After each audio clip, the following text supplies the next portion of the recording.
జైలుకి ఎట్లైనా పంపించాలి. కానీ ఏం ఇన్ఫర్మేషన్ ఉన్నది అంటే మా దగ్గర వాళ్ళ జ్యోతిష్యులు ఏమన్నారంటే కేటీఆర్కి జైలు పంపిస్తే వాడు ముఖ్యమంత్రి అవుతాడని. అంతే. లంగా దొంగ పన్ను వీళ్ళు చేస్తున్నారు. 10 సంవత్సరంలో బంగారు తెలంగాణని చిప్ప తెలంగాణ చేస్తారు. ఇది అందరికీ వాస్తవాలు తెలుసు.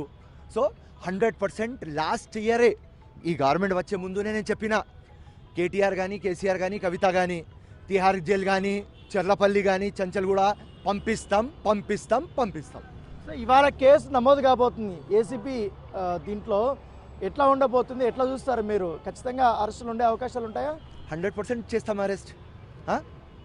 అల్లు అర్జున్కి పంపించలేదు, కేటీఆర్కి కూడా పంపిస్తాం, కేసీఆర్కి కూడా పంపిస్తాం. ఎవరు తప్పు చేస్తే పంపిస్తాం. ఇది కాంగ్రెస్ డబ్బులు కావు, రేవంత్ రెడ్డి డబ్బులు కావు. ఇది మాది మీది డబ్బులు, ప్రజల డబ్బులు. ఇట్లా లంగా దొంగ పన్ను చేసిన తర్వాత ఆగే మంచి కాదు మా రేవంత్ రెడ్డి ముఖ్యమంత్రి. ఆయన సింపుల్గా ఒక్కటే, ఎవరైనా కానీ తప్పు చేస్తే జైలుకి పంపిస్తాం. చాలా senior IAS officer Arvind Kumar పైన కూడా ఆరోపణలు వచ్చి ఇప్పుడు ఆయన పైన కూడా ఏసీపీ అధికారులు అరెస్ట్ కేసు నమోదు చేయడానికి రంగం సిద్ధమైంది.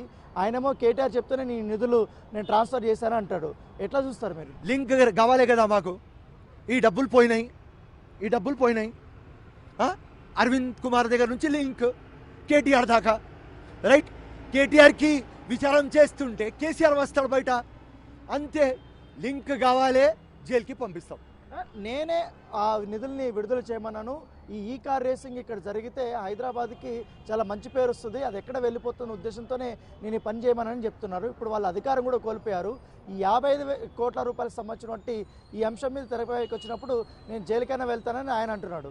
మంచి పనులు చేయమని మేము చెప్పినాం, దొంగ పనులు అని చెప్పలేదు కదా. నువ్వు దొంగ పనులు చేసిన తర్వాత నీకు జైలుకి పంపించకపోతే ఎట్లా? నీ మీద కేసు రిజిస్టర్ కాకపోతే ఎట్లా?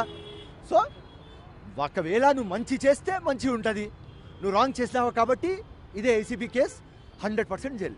నన్ను కావాలని ఇరికిచ్చి అరెస్ట్ చేయాలని జైలుకి పంపించాలని కాంగ్రెస్ పార్టీ చేస్తున్నారు, ముఖ్యంగా రేవంత్ రెడ్డి గారు చేస్తున్నారని అంటున్నారు బీఆర్ఎస్ నేతలు. రేవంత్ రెడ్డి గారికి ఏం పని పాట లేదు. ఉట్టి కేటీఆర్కి జైలుకి పంపిస్తే ఆయనకు మోజు. మస్తు పని చేస్తున్నాం మేము, అవసరం లేదు. కానీ ఎలక్షన్ ముందునే మేము చెప్పినాం ప్రజల ముందు, వీళ్ళు చేస్తున్నారు తప్పు. బంగారు తెలంగాణ అని చిప్ప తెలంగాణ చేస్తున్నారు. కోట్లు వీళ్ళ ఇంట్లో ఉన్నాయి, లక్షల కోట్లు వీళ్ళ ఇంట్లో ఉన్నాయి. కాళేశ్వరం దగ్గర నుంచి ఈ దాకా, టెండర్ దగ్గర నుంచి ల్యాండ్ దాకా, లిక్కర్ నుంచి ప్రతి ఒక్క కేసు దాకా వీళ్ళు లంగ దొంగ పనులు చేస్తున్నారని ప్రజల ముందు చెప్పినాం. ఏ రోజు ప్రజలు పవర్ ఇస్తే ఆ రోజు న్యాయం చేస్తామన్నాం, చేస్తున్నాం. ఈ ఏసీపీ కేసు నమోదు చేసి అరెస్ట్ చేస్తారనేసి బీఆర్ఎస్ సోషల్ మీడియాలో పెద్ద ఎత్తున కాంగ్రెస్ నేతల్ని టార్గెట్ చేస్తూ, ముఖ్యమంత్రిని టార్గెట్ చేస్తూ కొన్ని వ్యాఖ్యలు చేస్తున్నారు, దుష్ప్రచారం చేస్తున్నారని చెప్తున్నారు, దీన్ని వక్రీకరిస్తున్నారు. దీన్ని ఎట్లా చూస్తారు? మళ్ళీ అడగండి క్వశ్చన్.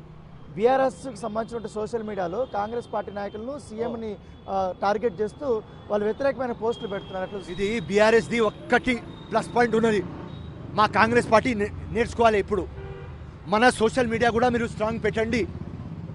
వాళ్ళు అనవసరంగా డూప్లికేట్ థింగ్స్కి, ఫాల్తూ మాటలకి ఇంత హైప్ ఇస్తారు. వాళ్ళ సోషల్ మీడియాకి మెచ్చుకోవాలి, కానీ దానిలో ఏం వాస్తవం లేదు. సో ఇది చెప్తున్నారు. ఖచ్చితంగా కూడా ఈ కేసులో ఈ కేటీఆర్ అరెస్ట్ తథ్యం ఉంటుందనేసి కూడా కాంగ్రెస్ నేతలు అని చెప్తున్నారు. తప్పు చేసినటువంటి వారు ఎంత పెద్ద వ్యక్తి అయినా కూడా మేము వదిలిపెట్టే ప్రసక్తి